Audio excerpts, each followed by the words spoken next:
first talk will be by our Chief Instructor, Dr.Ashok Kumar Moolani, and it will be about the small pupil, management of small pupil.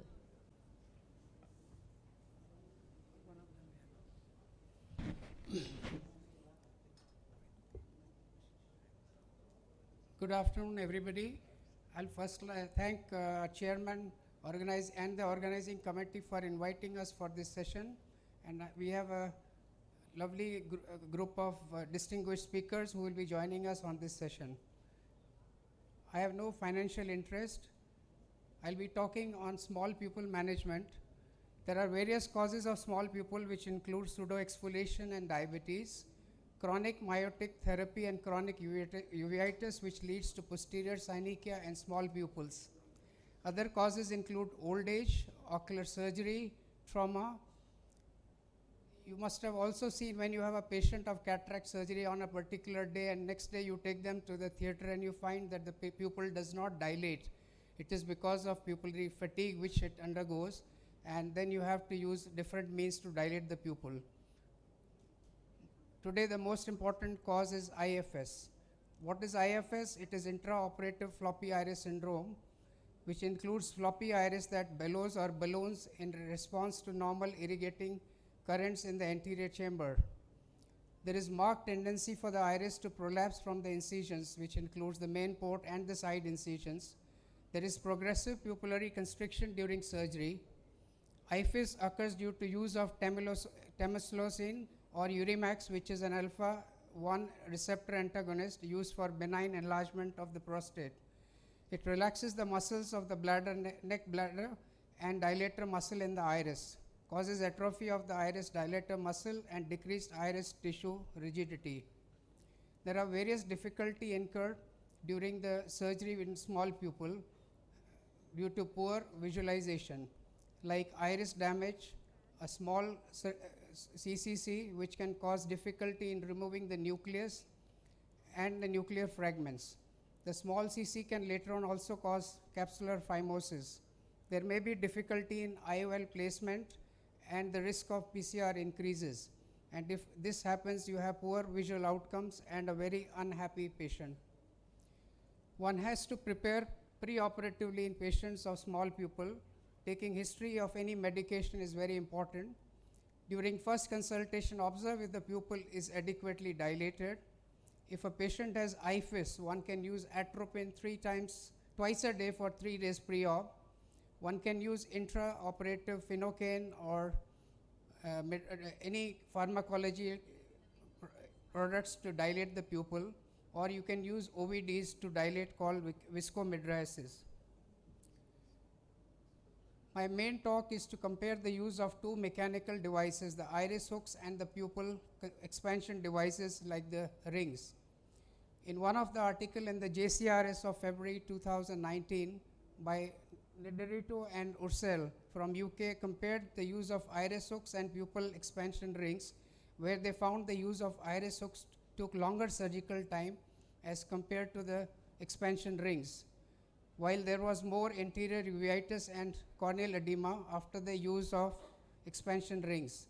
However, both were safe to use in minimizing the intraoperative complication in eyes with small pupils. There's another article from the European Journal of Ophthalmology where they compared the use of Moluccan ring and iris stretching hooks in narrow pupil. The results showed that the use of Moluccan ring made surgery easier and better functional results and less endothelial loss compared to the use of iris hooks. In yet another article from ARVO Meet in 2014, they found patients undergoing use of Moluccan ring achieved faster recovery compared to those with iris hooks when they were used. Here is a patient of IFS syndrome where there is a prolapsing of the iris.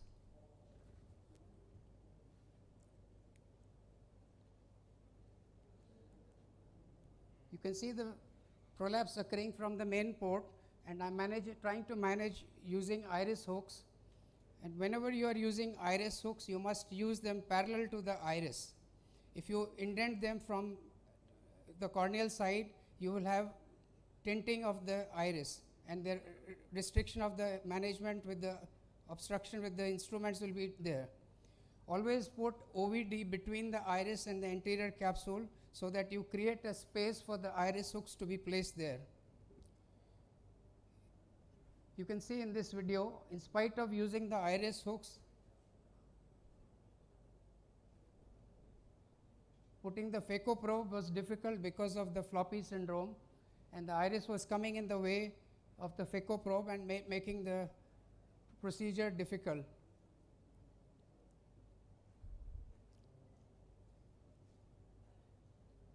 Here is another case of small pupil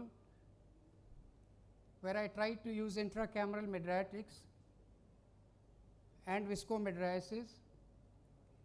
I stained it with trypan blue, removed it with viscoelastic,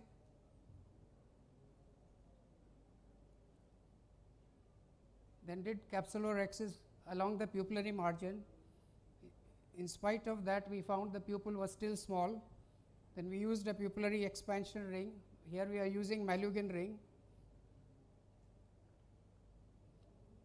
Always use the distal scroll first and then try and put the lateral and medial scrolls. Here also try and put some viscoelastic between the iris and the anterior capsule so you have some space to put the Moluccan ring.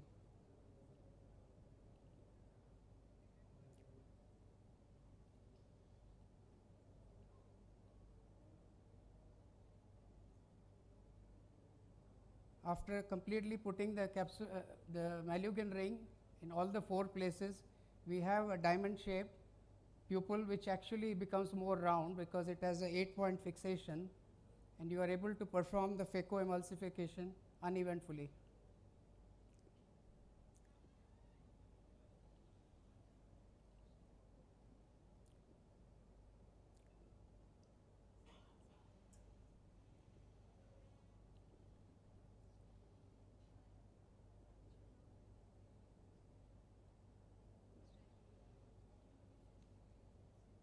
Here is another patient of a small pupil with a hard cataract and a white cataract.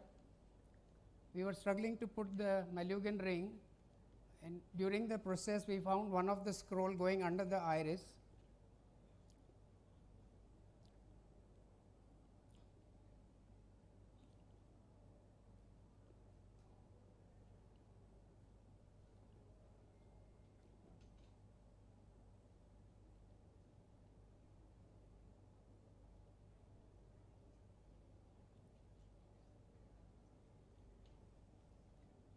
So on the left side, if you see, the scroll has gone under the iris. We were unable to retrieve it.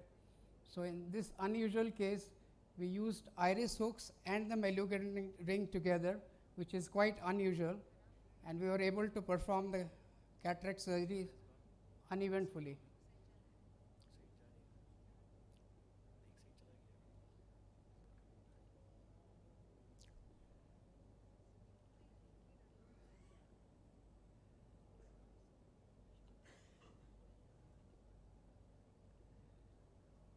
Preparing incision for the iris hooks.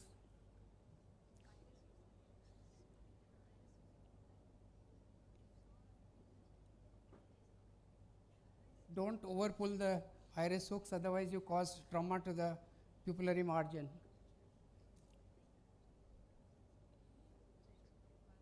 The purpose of showing this case was that it is quite unusual to use both the things in one case, where the whole purpose of using is to perform an uneventful surgery, and this is how we completed.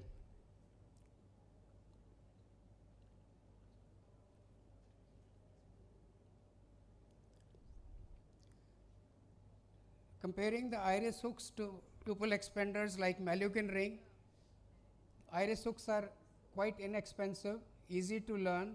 It causes a 4 to 5 point fixation compared to 8-point fixation in the Moluccan ring. The iris hooks takes longer surgical time, and Moluccan ring is easy to learn. Once you have mastered the technique, it takes minimum time, and you have a 8-point fixation and almost a round pupil. With iris hooks, it causes more stretching and damage to the iris sphincter, while Moluccan ring causes minimal trauma to the pupillary margin. The fluidics causes floppy iris with the iris hooks, while with Moluccan ring you get a vertical stability.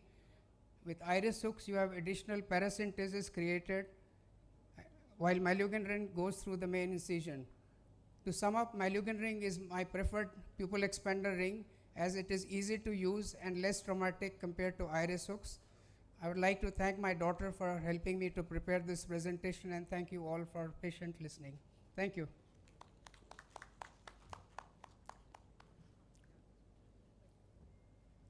Any questions? How many people in the audience use the Moluccan ring?